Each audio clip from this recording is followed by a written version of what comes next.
సినిమాకి Ram Charan 4 years RRR తర్వాత global star తర్వాత సినిమా తీసే కమర్షియల్ సినిమా. శంకర్ ఇండియా మొత్తంలోని 3 టాప్ మోస్ట్ డైరెక్టర్. రాజమౌళితో వర్క్ చేశారు, సుకుమార్తో వర్క్ చేశాడు, అలాగే శంకర్తో ఇప్పుడు వర్క్ చేస్తే బ్లాక్ బస్టర్ ఇండస్ట్రీ కొడుతున్నాడు చరణ్య. అలాంటిది ఒక సినిమాకి 3 సంవత్సరాలు స్పెండ్ చేశాడు, అది కూడా భారీ బడ్జెట్ 400 crores తో తీస్తున్నాడు సినిమా. ఓన్లీ 4 సంవత్సరాలకి 76 కోట్లు.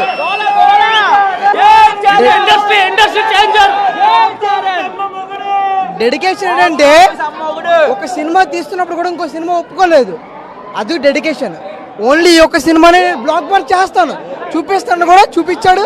సినిమా బ్లాక్ బస్టర్ అవుతుంది, సూపర్ హిట్ ఇండస్ట్రీ కూడా అవుతుంది. జై చరణ్. ఓకేనండి, ఇటు గేమ్ చేంజర్ సినిమాకి మెయిన్ అసెట్ రామ్ చరణ్. ఇప్పుడు తెగుతున్న ప్రతి